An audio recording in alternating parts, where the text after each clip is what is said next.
Hello my dear student, कैसे हैं आप सभी। उम्मीद करते हैं आप सब बहुत बढ़िया होंगे।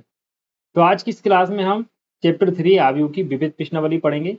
इससे पहले जितनी भी आपकी एक्सरसाइज हैं, एक्सरसाइज 3.1, 2 एंड 3, वो हमने कंप्लीट आपको करवा दी हैं। अगर किसी बच्चे ने वो एक्सरसाइज नहीं देखी है और आपको ज़रूरत है उनको देखने की, तो आप इस वीडियो के डिस्क्रिप्शन में क्लिक करेंगे, वहाँ पे आपको प्लेलिस्ट का लिंक मिलेगा, वहाँ से जाके आप उनको देख सकते हैं। ठीक है, आज हमारा टारगेट है विविध प्रश्नावली को कंप्लीट करना। ठीक है, तो यहाँ पे क्वेश्चन नंबर फर्स्ट देखिए, आपसे क्या पूछ रहा है। यदि ए तथा बी सममित आव्यूह हैं तो सिद्ध कीजिए कि ए बी माइनस बी ए एक विषम सममित आव्यूह है।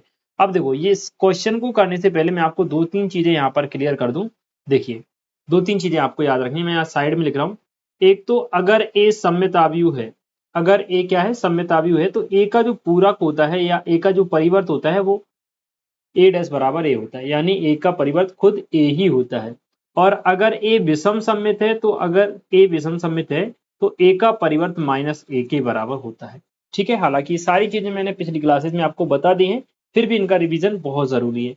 दूसरी चीज मैंने आपको बताई थी, अगर आपको ए प्लस बी का पूरक निकालना है तो इसका जो पूरक होगा ए के पूरक प्लस बी के पूरक के योग के बराबर होता है। सेम कंडीशन माइनस में रहती है, ए माइनस बी का जो पूरक होता है वो ए का पूरक माइनस बी के पूरक के बराबर होता है।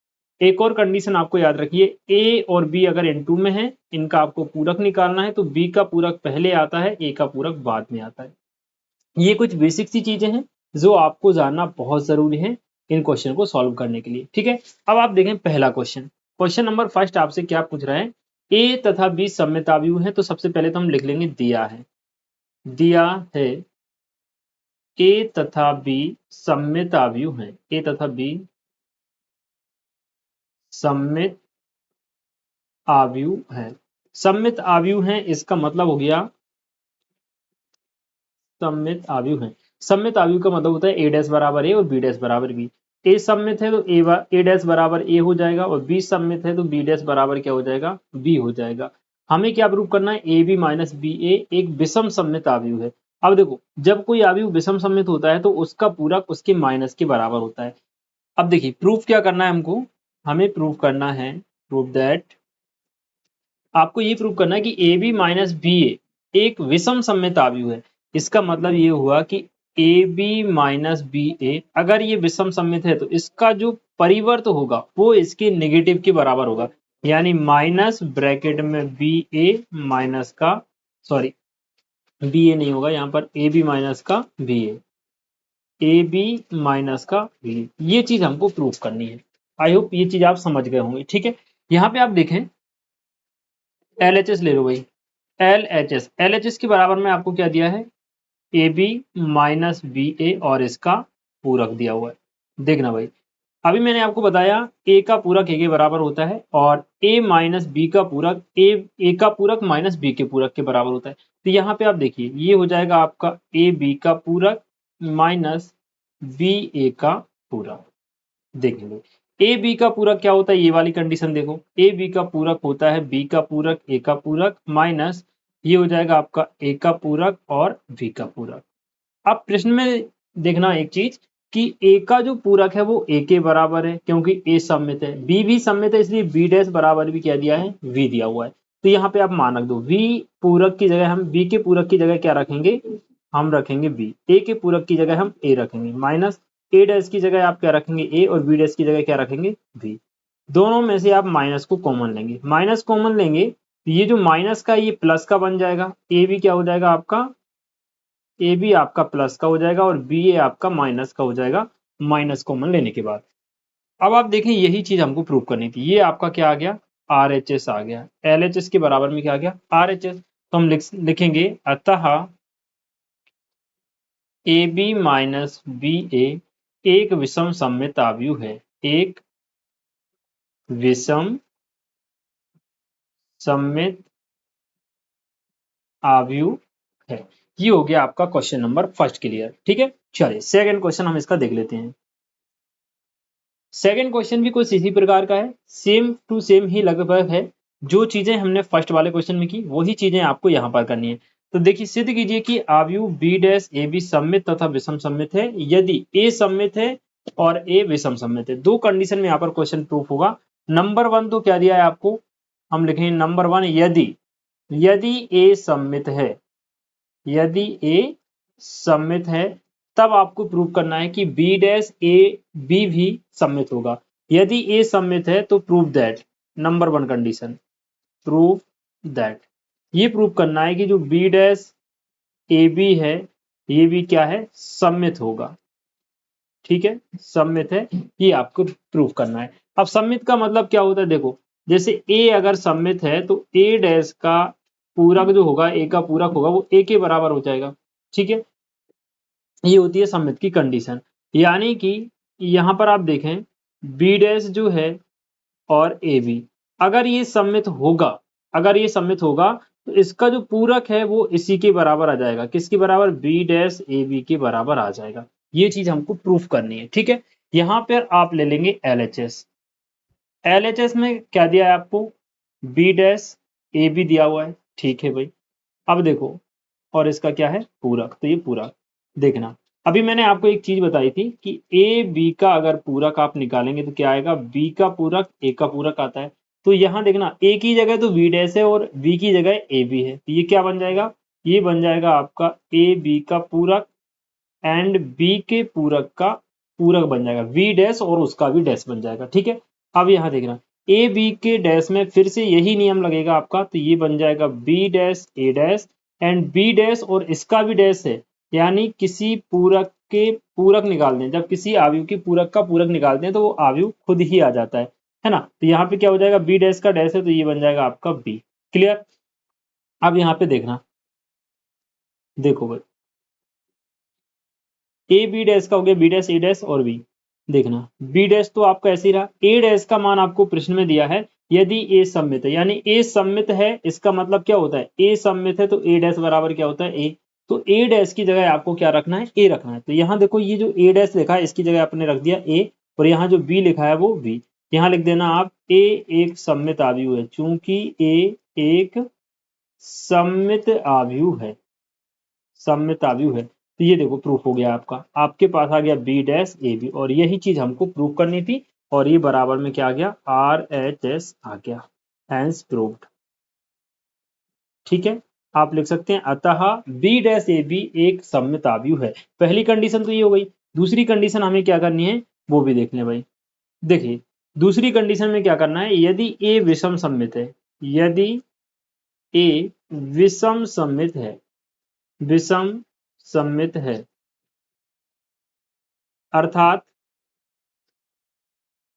अर्थात ए डैश का जो मान है वो माइनस ए है। ठीक है, इस कंडीशन में हमें क्या प्रूव करना है, तो प्रूफ दैट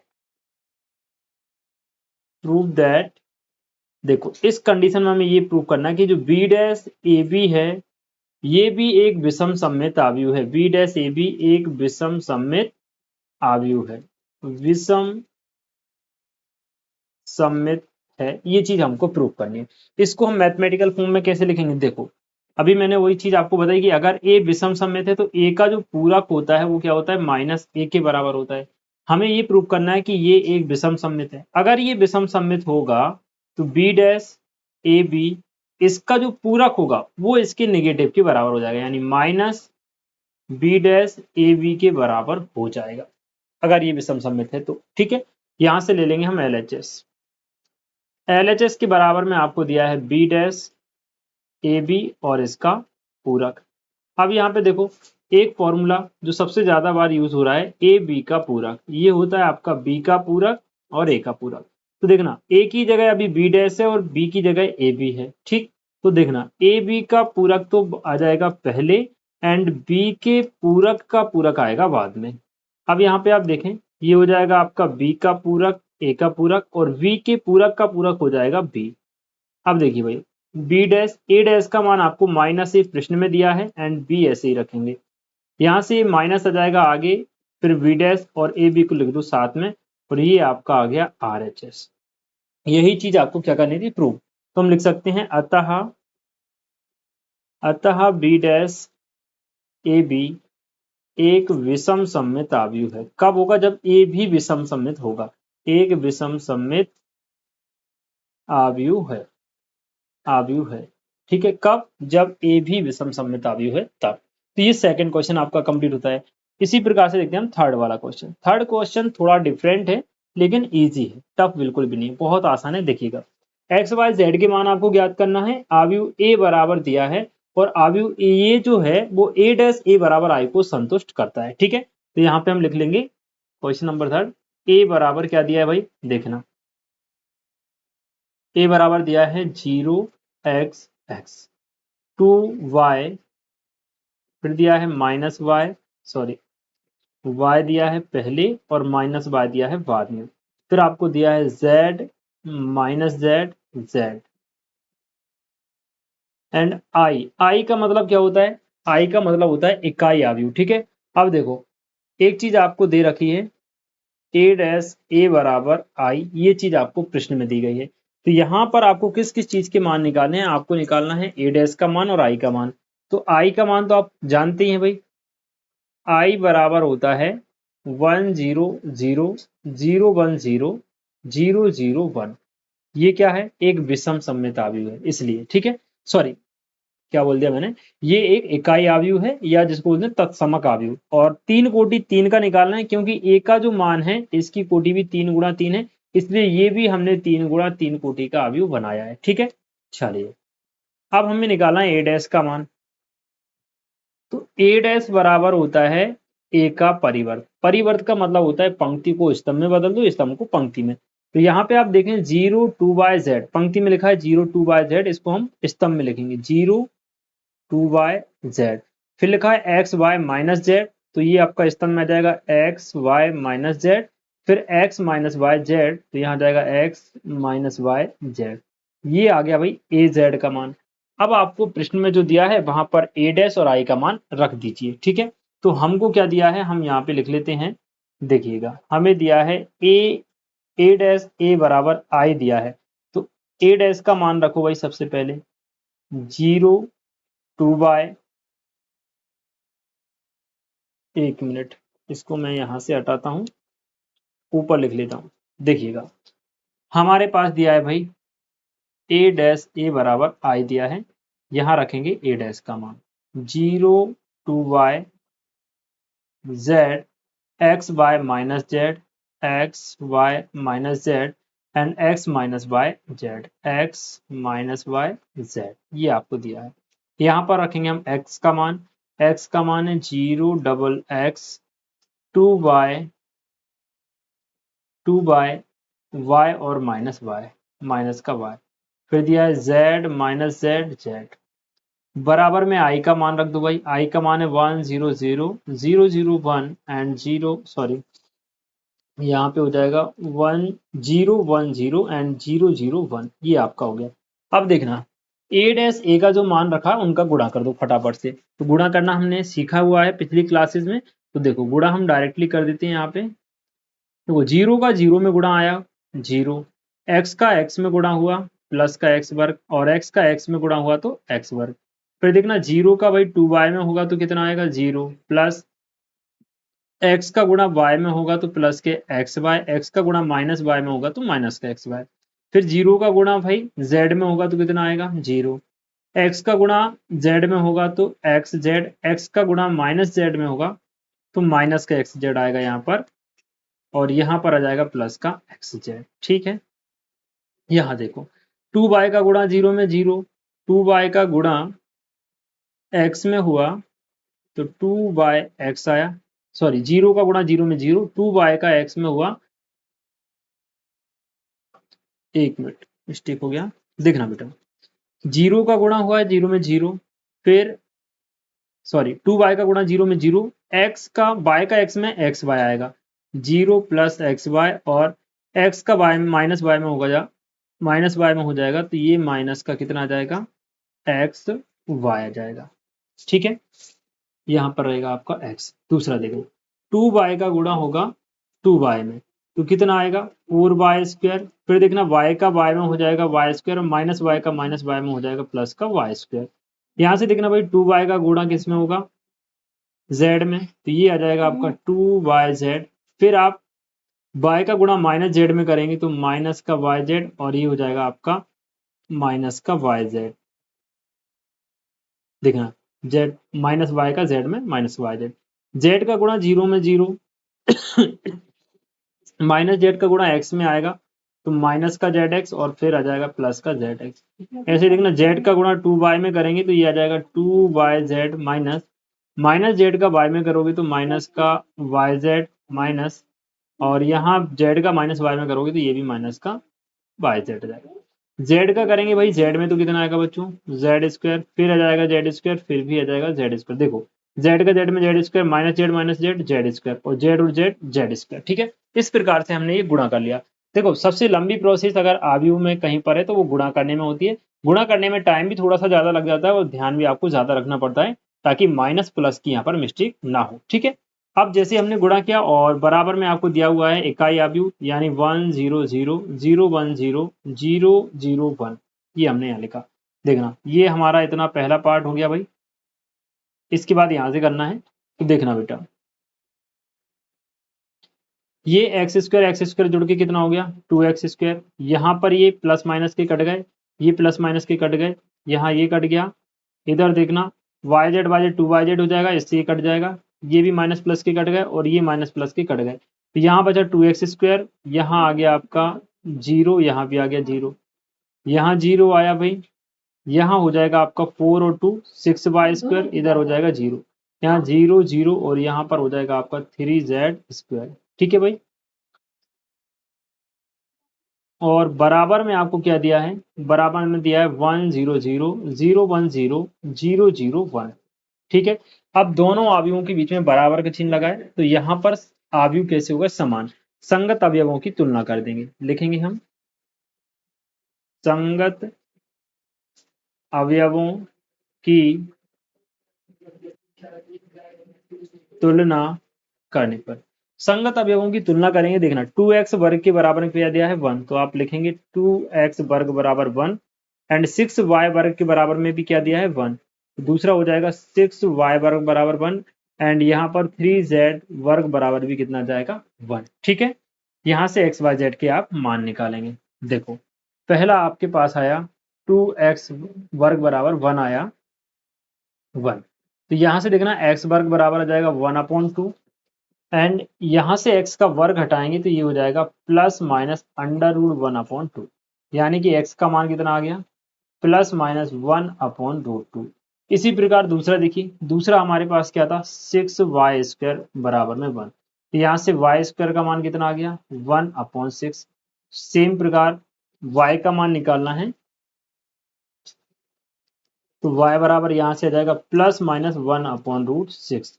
इसी प्रकार आपके पास दिया है 3z² बराबर 1 तो यहाँ से z² बराबर आ गया 1/3 एंड z बराबर आ गया प्लस माइनस 1/√3। ये होगा एक्स वाई जेड के मान। तो इस प्रकार से आपका क्वेश्चन नंबर 3 यहाँ पर कंप्लीट हो जाता है। ठीक है, चलिए देखते हैं हम 4th क्वेश्चन।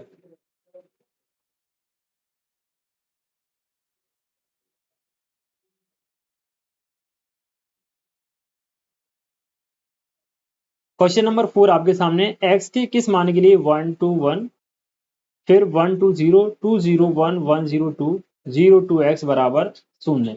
तो यहाँ पर आप जो बड़ा वाला o दिख रहे हैं वो o है, जीरो नहीं है, o है। o का मतलब होता है शून्य आव्यूह। ठीक है, देखें भाई तो आपको क्या दिया है क्वेश्चन नंबर 4 हमें दिया हुआ है 1 2, थोड़ा सा मैं इसको दूर लिख लेता हूं, देखना 1 2 1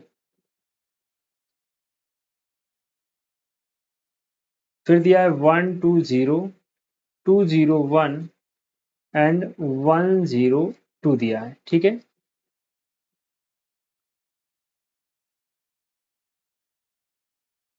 और फिर दिया है कॉलम में आपको 0 2 x 0 2 x बराबर में दिया है o का मतलब होता है शून्य आव्यूह। तो मैं डायरेक्ट लिख रहा हूं, चलो अभी o ही लिख देते हैं। ठीक है, o मतलब शून्य आव्यूह जिसके सभी अवयव शून्य होते हैं। ठीक है, तो यहाँ पे पहले आपको इन दोनों का गुणा करना है, पहले लास्ट के दो अवयवों का गुणा करना है। गुणा करने के बाद जो भी आएगा फिर पहले के साथ उसका गुणा करेंगे। ठीक है, तो यहाँ पे गुणा करने में थोड़ा सा आपको ध्यान रखना है। 1 2 1 तो ऐसे ही छोड़ा हमने। देखो भाई पहली पंक्ति पहला स्तंभ, फिर दूसरी पंक्ति पहला स्तंभ, तीसरी पंक्ति पहला स्तंभ, इस प्रकार से इनका गुणा होगा। देखना जब आप 1 का गुणा करेंगे 0 में क्या आएगा 0 प्लस 2 का गुणा 2 में करेंगे 4 आएगा और 0 का गुणा x में करेंगे तो कितना आएगा 0 आएगा। ठीक है, पहली पंक्ति पहला स्तंभ खत्म काम। फिर देखना भाई दूसरी पंक्ति पहला स्तंभ 2 का गुणा 0 में 0, 0 का गुणा 2 में 0 एंड 1 का गुणा x में x, 1 का गुणा 0 में 0, 0 का 2 में 0 एंड 2 का गुणा x में 2x बराबर में दिया है O। तो यहाँ पर बचा 1 2 1, यहाँ देखना ऊपर जुड़ के कितना आ गया 4, यहाँ जुड़ के आ गया x और यहाँ आ गया 2x बराबर में O चल रहा है भाई। इन दोनों का गुणा करो भाई, पहली पंक्ति पहला स्तंभ यानी एक स्तंभ है और एक पंक्ति है, गुणा सीधा एक पंक्ति में आंसर आ जाएगा आपका। देखना सीधा एक अवयव बन जाएगा। 1 का गुणा 4 में करेंगे 4 आएगा प्लस 2 का गुणा x में करेंगे 2x आएगा प्लस 1 का गुणा 2x में करेंगे 2x आएगा और बराबर में दिया है 0। 0 को भी हमने अवयव में लिख दिया। ठीक है, तो यहाँ आप देखना ये बन गया 4 प्लस 2 और 2 4x बराबर में क्या दिया है 0 अवयव। दोनों के बीच में बराबर का चिन्ह है तो संगत अवयव बराबर हो जाएंगे, यानी ये आपका हो जाएगा 4 प्लस 4x बराबर में 0। तो यहाँ से देखना 4x को हमने पहले लिख के यहीं छोड़ दिया और बराबर में आ गया माइनस का 4, x बराबर आ गया -4/4 यानी x का मान आ गया -1। कहने का मतलब x बराबर -1 के लिए ये दोनों अवयव आपस में बराबर हो जाएंगे। ठीक है, तो क्वेश्चन नंबर 4 यहाँ पे कंप्लीट होता है। एक लास्ट क्वेश्चन बचा है उसको भी हम देख लेते हैं 5वें नंबर का। ठीक है, इसके आगे क्वेश्चन फिर नेक्स्ट वीडियो में आपको करवाएंगे। चलिए तो देखते हैं अब हम क्वेश्चन नंबर 5 आप सभी के सामने दिखा है।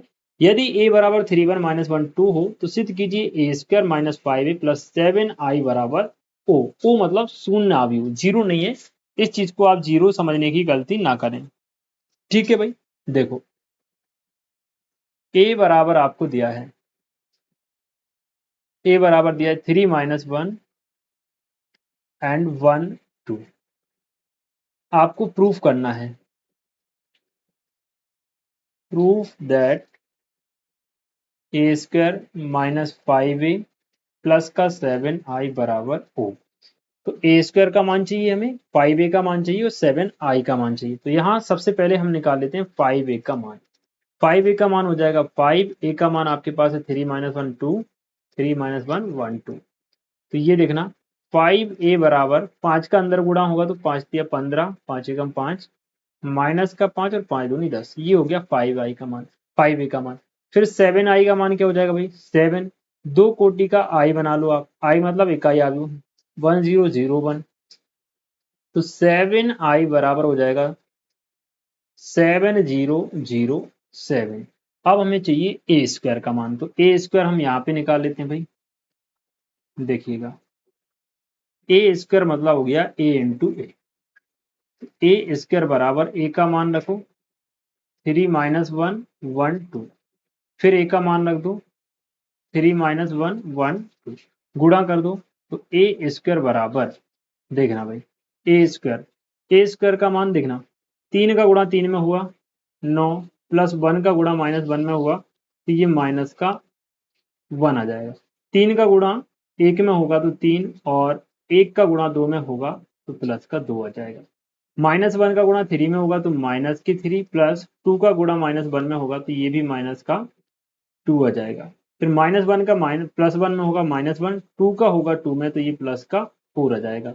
यानी a² का मान देखिए क्या आ गया आपके पास, 9 में से 1 गया 8 बचा, 3 और 2 यहाँ 5 हो गया, -3 -2 माइनस का 5, 4 में से 1 गया 3, ये आ गया आपके पास क्या a² का मान। ठीक है, अब देखो जो चीज आपको प्रूव करनी है उसमें आप रख दीजिए मान। तो LHS ले लेते हैं हम यहाँ पर, LHS बराबर आपको दिया है a² माइनस का 5a प्लस का 7i बराबर a² का मान देखो कितना आया 8 5 माइनस का 5 एंड 3 माइनस 5a का मान देखो कितना आया, ये दिया है 15 5 माइनस का 5 10, 15 5 माइनस का 5 10 और 7i का मान आपके पास कितना है 7007। जोड़ दो भाई सबको, देखना 8 - 15 + 7 क्या होगा 8 माइनस 15 प्लस 7। यहाँ से देखना 5 प्लस 5 0, देखो 5 में से 5 जाएगा 0 जुड़ेगा, तो ये बनेगा 5 माइनस 5 प्लस 0। हमने डायरेक्ट तीनों को जोड़ दिया, प्लस प्लस वाले को प्लस कर दिया, माइनस वाले को माइनस। देखना 8 प्लस का है, 15 माइनस का है, 7 प्लस का है, तो बोलेगा 5 प्लस माइनस 5 प्लस 0। ठीक है, यहाँ देखना -5 और ये माइनस माइनस मिलके प्लस का 5 हो जाएगा, और फिर दिया है प्लस का 0। 3 प्लस का है, माइनस का 10 और 7 प्लस का, तो प्लस का 3 यहाँ पर है। 1 मिनट, ये रहा, देखना भाई 3 माइनस का 10 प्लस का 7। अब यहाँ देखना ये 8 7 15 माइनस 15 0 हो जाएगा। यहाँ देखना 5 में से 5 जाके ये भी आपका 0 बन जाएगा, -5 प्लस 5 ये भी 0 हो गया, 7 3 10 और -10 ये भी आपका 0 हो गया। तो फाइनली आपके पास जो आंसर आया बराबर में कितना आया, वो आ गया बच्चों 0 0 0 0, जो कि क्या है, जो कि ओ है। ओ मतलब शून्य आव्यूह है, तो आप लिख सकते हैं अतः LHS बराबर RHS, और यही चीज आपको प्रूव करनी थी, जो कि हमने कर दी। ठीक है, ये आपका क्वेश्चन नंबर 5 यहाँ पर कंप्लीट होता है। तो आज की इस वीडियो में मैंने आपको विविध प्रश्नावली के क्वेश्चन नंबर 1 से क्वेश्चन नंबर 5 तक कंप्लीट करवा दिए हैं। अब बाकी जितने भी क्वेश्चन बचे हैं वो अगली वीडियो में आपको करवाऊंगा। ठीक है, तब तक के लिए खुश रहें, मस्त रहें। एंड बाकी अगर आपको ये वीडियो अच्छी लगी हो, इससे आपको कुछ सीखने को मिला है, तो अपने बाकी दोस्तों के साथ इसको शेयर जरूर करें। ठीक है, थैंक यू।